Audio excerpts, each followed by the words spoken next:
Good morning class. एक बार फिर से आपका लक्ष्य 24 में स्वागत है और मैं राज सर आपका इस प्लेटफॉर्म पर स्वागत करता हूं। चलो ये आज का टॉपिक क्या डिस्कस करना है। आज का टॉपिक आपके परीक्षा की दृष्टि से बहुत ज़्यादा इम्पोर्टेंट है। यहाँ से परीक्षा में बार बार प्रश्न पूछे जाते हैं।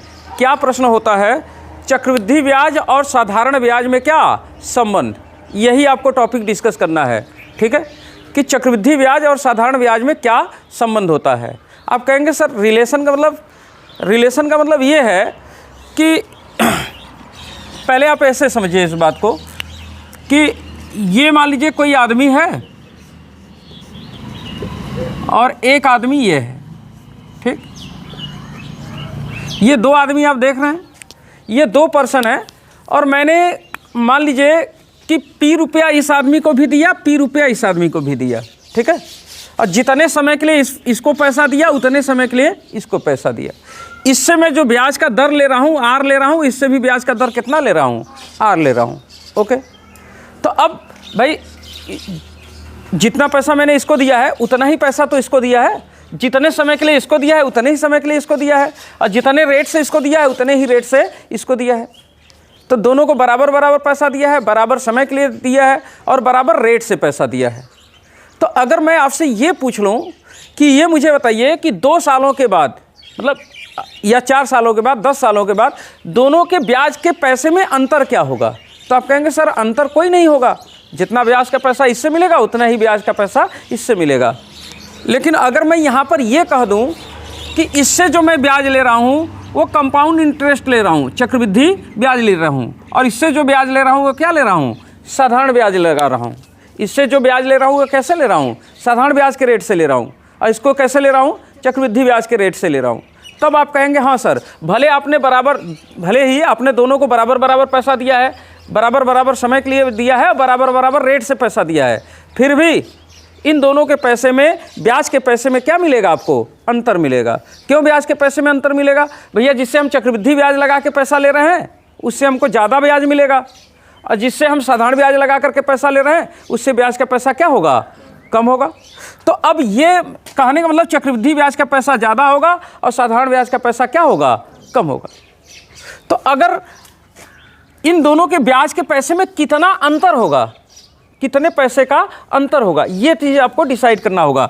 तो ऐसे डिसाइड में एक बात ध्यान रखना, ऐसा प्रश्न समय 2 साल के लिए पूछा जाता है और समय 3 साल के लिए पूछा जाता है। इसका क्या मतलब है?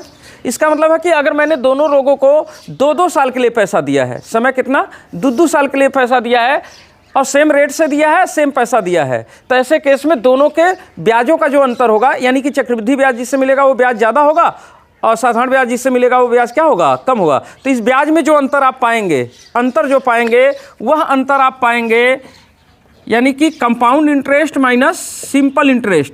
कितने सालों के लिए? 2 सालों के लिए। ध्यान रखिए मैं कितने सालों के लिए बता रहा हूँ, 2 सालों के लिए। ठीक है, तो ब्याज क्या मिलेगा? देखिए हमारे पास एक सूत्र होता है ना, A बराबर P1 + R/100 के पावर क्या, T, यही सूत्र होता है अमाउंट निकालने का।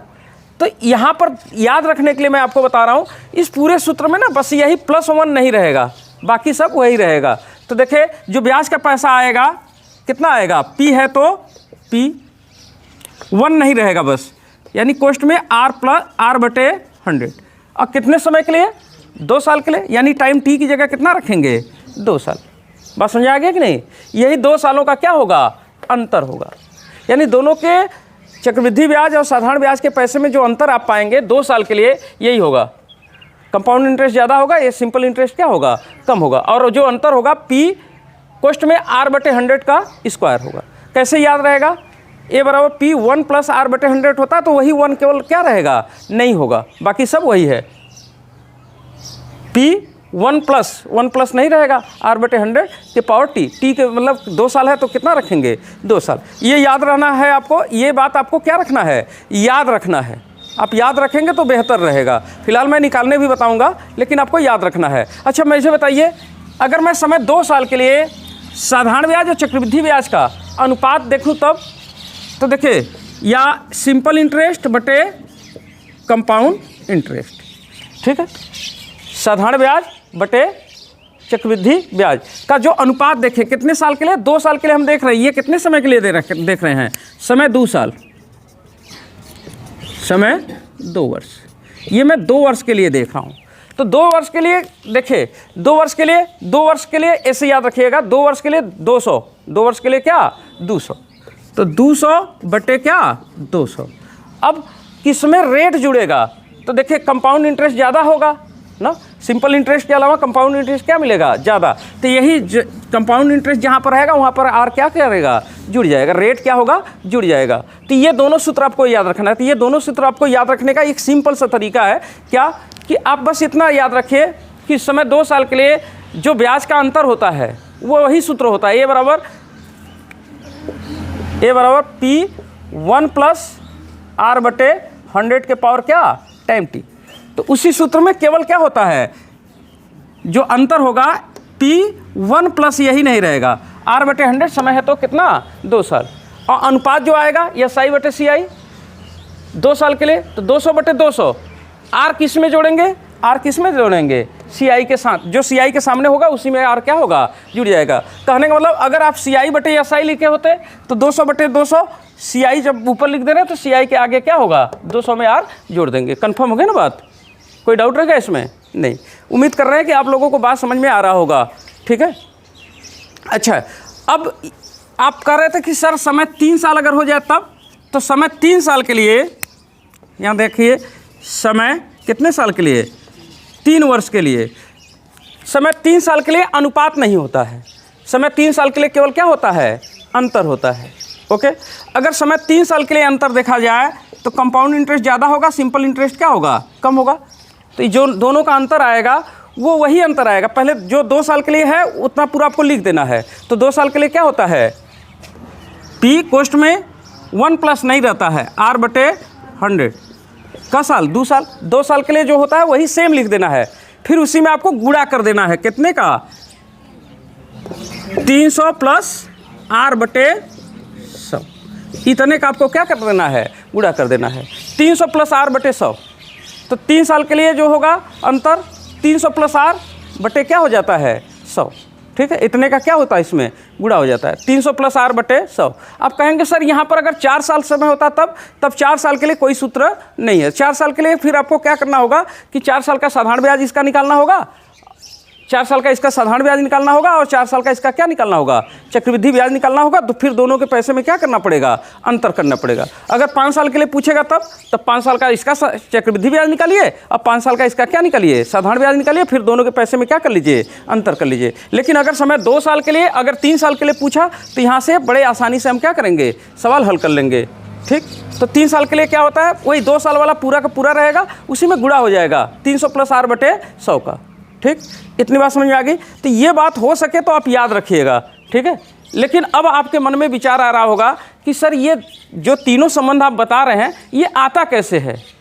तो फिलहाल कंपटीशन में देखिए इस बात को मायने नहीं रखता है कि कोई चीज़ आता कैसे है, ये बात मायने नहीं रखता है, ठीक है। वो चीज़ आपको याद रहे तो बेहतर है। फिलहाल मैं, चूँकि हम लोग यहाँ पर पढ़ रहे हैं तो एक जो है कि सिस्टमेटिक पढ़ाई पढ़ रहे हैं, और जानकारी के हिसाब से और अपने कंपटीशन के हिसाब से दोनों से पढ़ रहे हैं ना। तो कोई चीज़ अगर आया कैसे ये मालूम हो जाए तो हमारा कॉन्फिडेंस लेवल क्या होगा, और ज़्यादा हो जाएगा। कोई चीज़ जब हमको ये पता होता कि ये आया कैसे है, ठीक है, तो हमारा पढ़ने में कॉन्फिडेंस लेवल क्या होता है, थोड़ा ज़्यादा हो जाता है। कन्फर्म हो गया कि नहीं बात।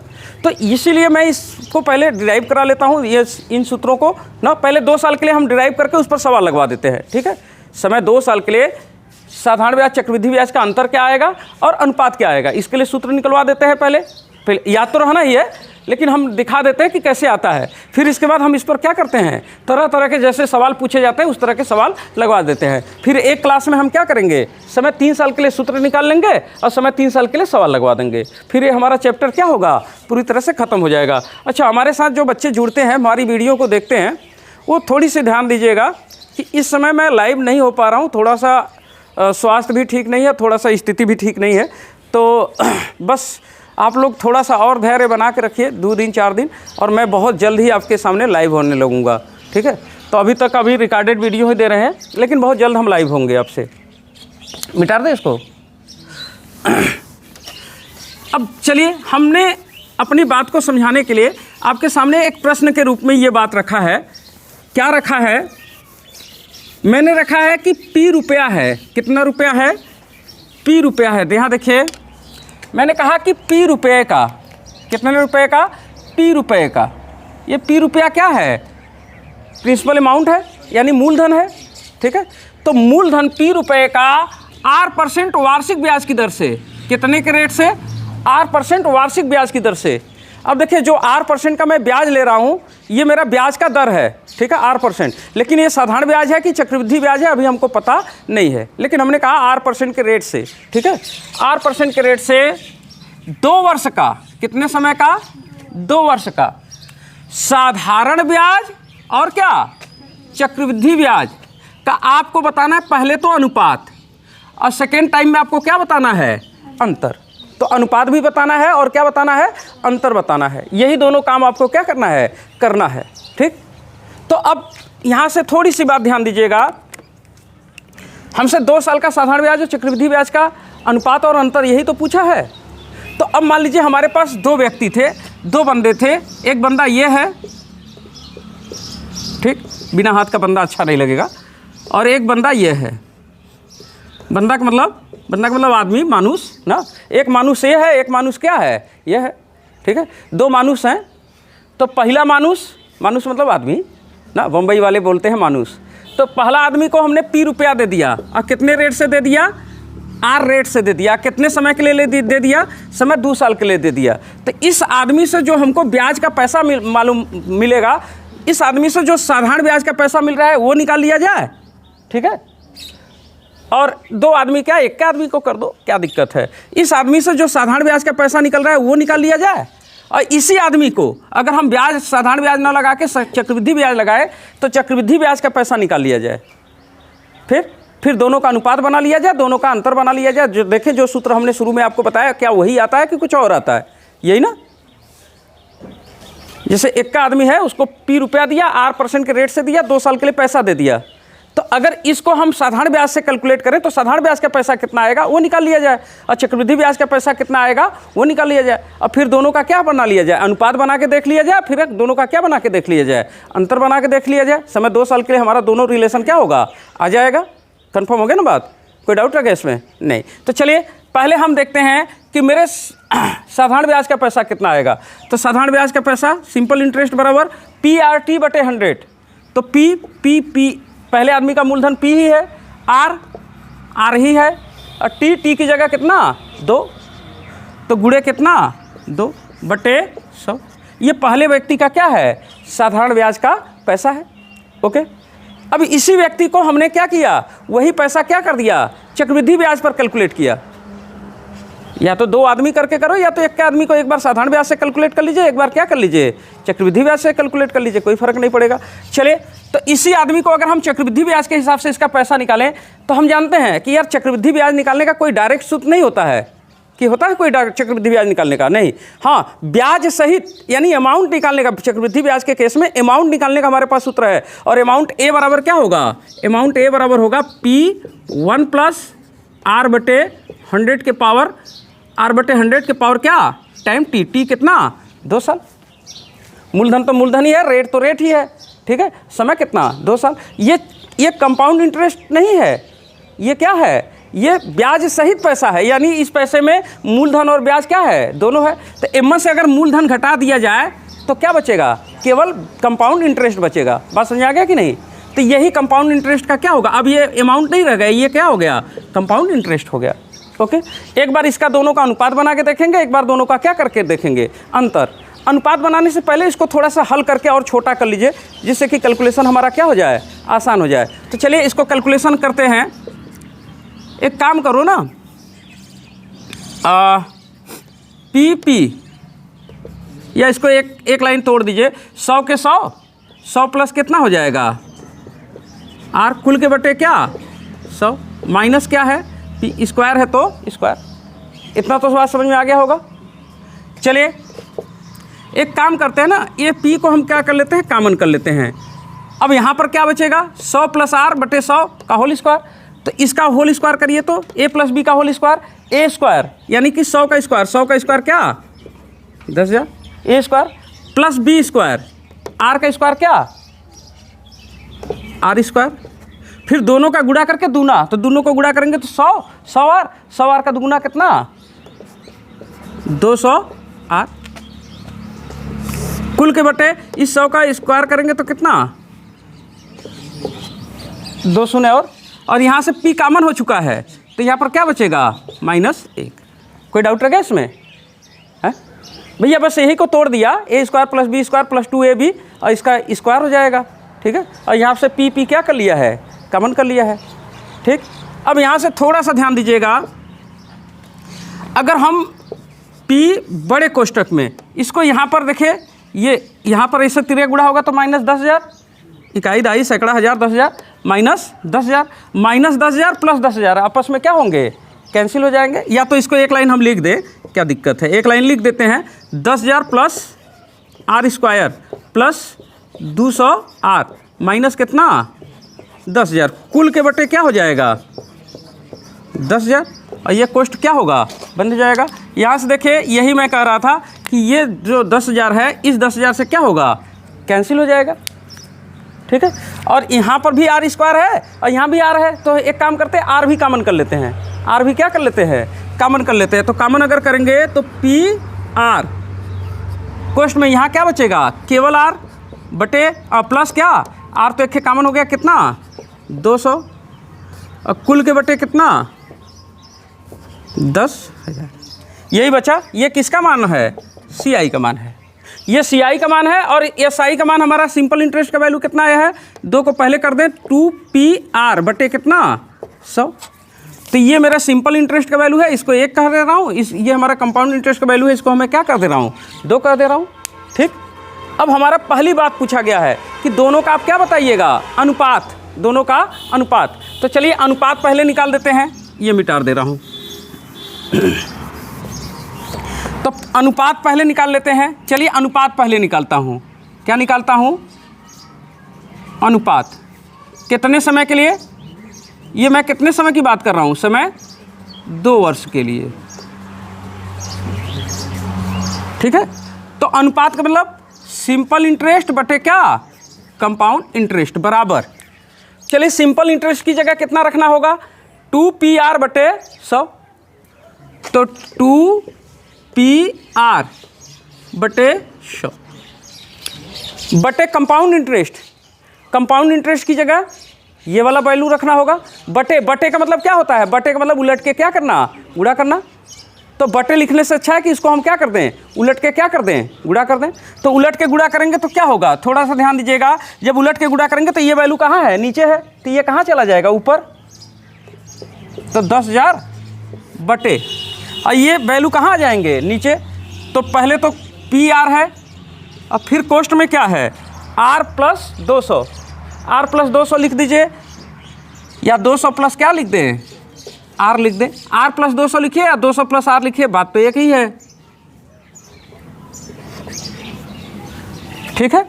अब देखिए कुछ कट रहा है क्या, हाँ भैया हाई वाला pr से क्या होगा कट गया और ये 100 2 शून्य से क्या हो गया कट गया, यानी कि हमने पाया क्या चीज़ पाया कि सिंपल इंटरेस्ट बटे क्या कंपाउंड इंटरेस्ट।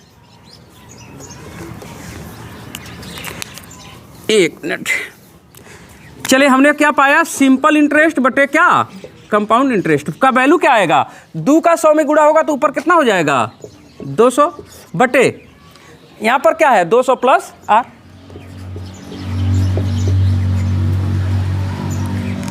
तो हमने पाया कि सिंपल इंटरेस्ट और कंपाउंड इंटरेस्ट का जो अनुपात बनेगा वो कितना बनेगा 200 बटे 200 प्लस r।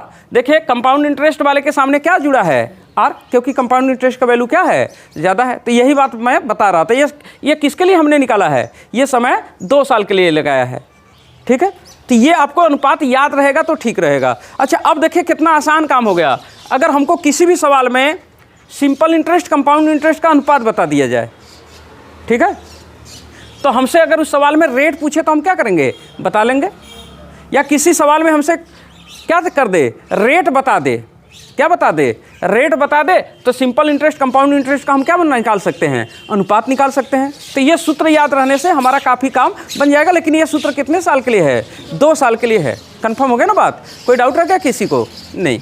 तो भैया उम्मीद कर रहे हैं कि आपको ये बात समझ में आ गया होगा।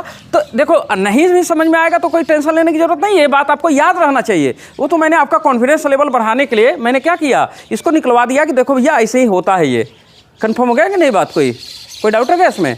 नहीं। अच्छा, मुझे एक बात बताइए, ये नोट डाउन हो गया है? अगर ये नोट डाउन हो गया हो तो इसको आगे हम जो है मिटा करके अब अनुपात बता दें, अंतर बता दें।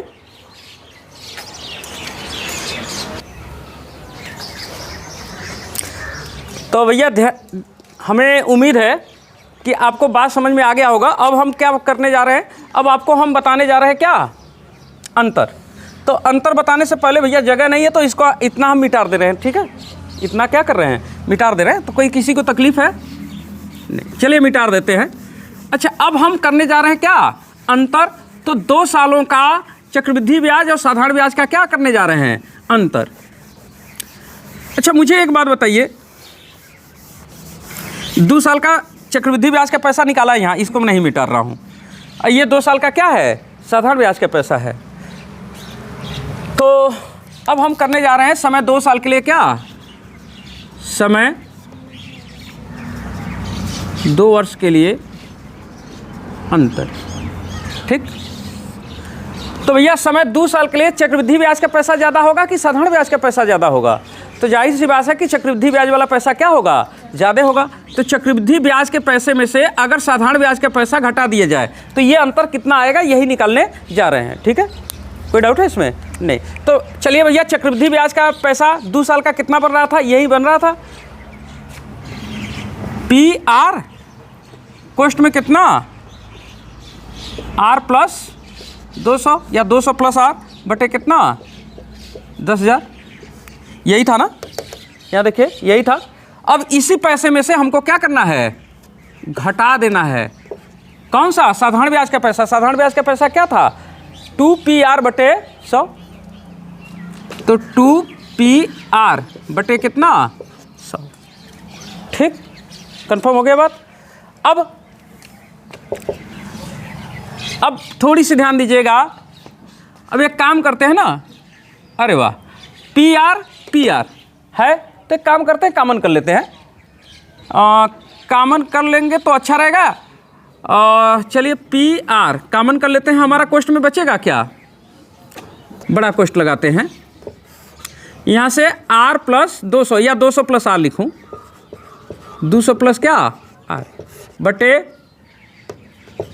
10,000 माइनस यहाँ से PR क्या हो गया, कॉमन हो गया। तो क्या बचेगा, 2 बटे 100, यही ना? कोई डाउट है इसमें? नहीं। अच्छा, एक काम करो ना, यहाँ भी 100 है, इसमें भी 100 है। तो एक काम करते हैं कि 100 भी कॉमन कर लेते हैं, है? 100 भी कॉमन ही कर ले, नहीं तो चलो ऐसे ही कर देते हैं, क्या दिक्कत है। एक काम करते हैं, ये क्या होगा, LCM हो जाएगा इतना, इसका भाग देंगे एक बार, इसका मतलब यहाँ पर हो जाएगा 200 प्लस क्या R माइनस 100 का भाग देंगे, 100 ठे कट जाएगा, फिर भी 100 ठे बचेगा, वो 100 का गुणा होगा 2 में, कितना हो जाएगा, 200। ये देखिए 200 से क्या होगा, कैंसिल, एक प्लस 200 है, 200 क्या है, माइनस है। अब थोड़ा सा ध्यान दीजिएगा, PR यहाँ पर क्या बचेगा, केवल R बचेगा, और यहाँ पर क्या बचेगा, 10,000 बचेगा, यही ना, ठीक। अब इसको अगर मैं थोड़ी सी सिस्टमेटिक लिख दूँ, इसको मिटा दे रहा हूँ, अगर इसको मैं थोड़ा सा सिस्टमेटिक लिख दूँ, थोड़ा सा सिस्टमेटिक लिख दूँ, तो इसको मैं लिखूँगा compound interest minus simple interest बराबर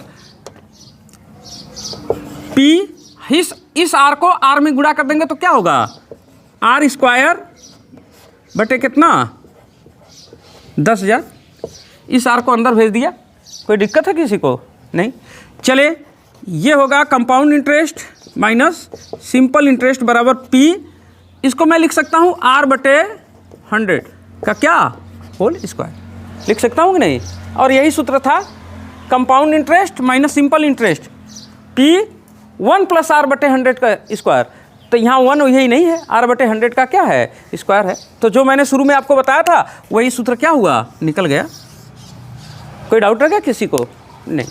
तो मुझे उम्मीद है कि ये दोनों सूत्र आपको निकालने आ गए होंगे, और निकालने आए चाहे ना आए भैया, आपको याद रखना है कि समय 2 साल के लिए सिंपल इंटरेस्ट और कंपाउंड इंटरेस्ट का जो अनुपात बनेगा वो अनुपात क्या बनेगा, अनुपात जो बनेगा सिंपल इंटरेस्ट बटे क्या, कंपाउंड इंटरेस्ट का जो अनुपात बनेगा वो क्या होगा, 2 साल के लिए 200 बटे 200। आर किस में जोड़ेंगे, किस साइड में, CI के साइड में। ये 2 साल के लिए क्या हो गया, अनुपात हो गया। और 2 साल के लिए अगर अंतर देखा जाए तो अंतर होगा P r/100 का स्क्वायर। याद कैसे रखेंगे, हमारे पास अमाउंट निकालने का सूत्र है A बराबर P1 प्लस r/100 का क्या, पावर T।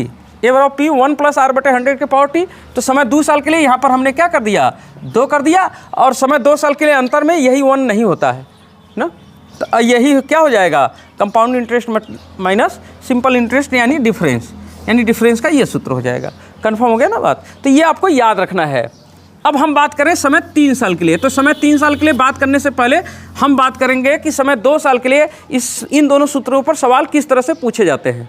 ओके, तो चलिए अब हम आपसे अगले वीडियो में मिलेंगे, और अगले वीडियो में जब मिलेंगे तो हम इसी के ऊपर क्या करेंगे, सवाल आपको बताएंगे कि इस पर किस तरह से सवाल पूछे जाते हैं। ठीक, तो इसको आप उम्मीद करते हैं कि आप अच्छे से पढ़ करके इसको निकालना सीख लेंगे। तो हम अगले वीडियो में जब भी मिलेंगे तो आपको इसी के ऊपर क्या निकालेंगे, सवाल निकालना बताएंगे कि किस तरह से सवाल इस पर आते हैं। ओके, तब तक के लिए आपसे वीडियो में लेंगे विदा, और ये कहेंगे भैया कि अगर आप हमारी वीडियो को देखते हैं तो थोड़ा सीरियस होकर के देखना शुरू करिए और पेन कापी ले करके बैठा करिए। ठीक है, तब तक के लिए आपसे वीडियो में लेंगे विदा और कहेंगे खुदा हाफिज़, जय सिया राम, हर हर Mahadev, thank you, tata, bye bye.